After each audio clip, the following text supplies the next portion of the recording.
வணக்கம். கேரள மாநிலத்தின் மாண்புமிகு முதலமைச்சர் சகாவு பினராயி விஜயன் அவர்களே, சிபிஐஎம் பொதுச் செயலாளர் சீதாராம் யெச்சூரி அவர்களே, பிரியப்பட்ட கேரள மக்களின் பிரதிநிதிகளே, திராவிட மொழி குடும்பத்தைச் சேர்ந்த தமிழ்நாட்டு மக்கள் சார்பில் என்னுடைய வணக்கம். இந்த போராட்டத்தில் பங்கெடுக்க சகாவு பினராயி விஜயன் அவர்கள் எனக்கு அழைப்பு விடுத்திருந்தார்.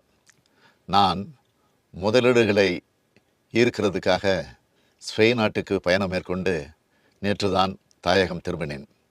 அதன் காரணமாக என்னால் இந்த போராட்டத்தில் பங்கெடுக்க முடியல. எங்களோட கட்சி சார்பாக மாண்புமிகு அமைச்சர் பிடிஆர் பழனிவேல் தியாகராஜன் மற்றும் எம்பிக்களை அனுப்பினேன். கேரளத்திலிருந்து மக்கள் பணியாற்ற வேண்டிய உங்களை டெல்லிக்கு வந்து போராட்டம் நடத்த வச்ச மிக மோசமான அரசியல் சூழலை நினச்சி வருத்தப்படுறேன். நேற்று கர்நாடக மாநில முதலமைச்சர் மாண்புமிகு சீதாராமையா அவர்களும் டெல்லிக்கு வந்து போராட்டம் நடத்தியிருக்காரு. இன்று திமுகவை சார்ந்த நாடாளுமன்ற உறுப்பினர்களால் போராட்டம் நடத்தப்பட்டுக்கிட்டு இருக்கு. நிதி பகிர்வில் தங்களோட மாநிலத்துக்கு பாரபட்சம் காட்டப்படுறதுக்கு எதிராக எல்லா மாநிலங்களும் போராட்டம் நடத்துகிற சூழலுக்கு தள்ளப்பட்டிருக்கு. இதுக்கு காரணமான ஒன்றிய பாஜக அரசு மக்கள் மன்றத்தில் பதில் சொல்ல வேண்டிய நாள் வெகு தொலைவில் இல்லை. சமூக நீதி காவலர் விபி சிங் அவர்கள் பிரதமராக இருந்தப்போ தமிழ்நாட்டின் முதலமைச்சர் தலைவர் கலைஞர்கிட்ட ஒரு கருத்தை சொன்னார். தமிழ்நாட்டின் கோரிக்கைக்காக நீங்கள் ஒரு முறை கூட டெல்லிக்கு வர தேவையில்லை, அப்படி ஒரு சூழ்நிலையை உருவாக்க மாட்டேன், தமிழ்நாட்டில் இருந்தபடியே சொன்னால் போதும், நிறைவேற்றி தருவேன்னு சொன்னார். மாநிலங்களை மதிக்கிற மாநில மக்களையும் மதிக்கிறவங்களாக முந்தைய பிரதமர்கள் இருந்தாங்க. ஆனால் பிரதமர் மாண்புமிகு நரேந்திர மோடி அவர்கள் மாநிலங்களை முனிசிபாலிட்டிகளைப் போல நினைக்கிறார். மாநிலங்கள் இருப்பதோ, மாநிலங்களுக்கு முதலமைச்சர்கள் இருப்பதோ அவருக்கு பிடிக்கல.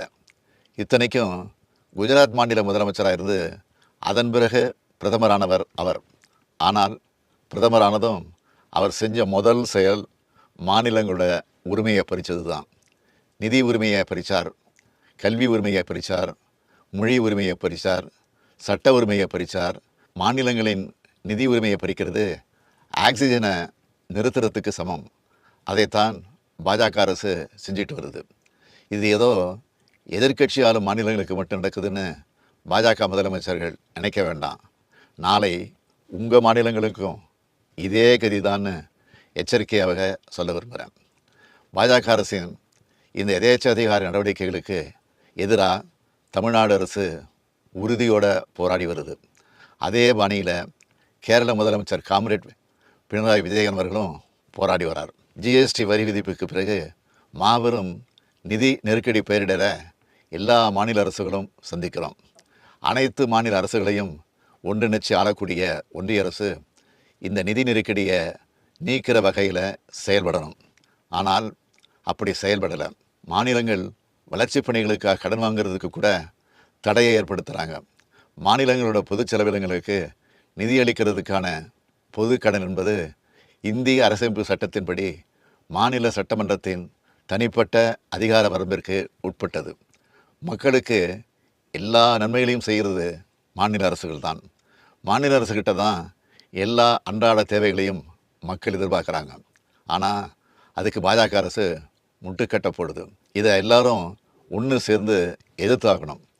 இந்தியா கூட்டணி கட்சிகள் நம்மோட ஒற்றுமையின் மூலமாக இந்திய அரசை கைப்பற்றி பாசிச பாஜகவிற்கு முற்றுப்புள்ளி வைப்போம். அனைத்து மாநிலங்களையும் மதிக்கும் சமமாக நடத்தும் கூட்டாட்சி இந்தியாவை உருவாக்குவோம்.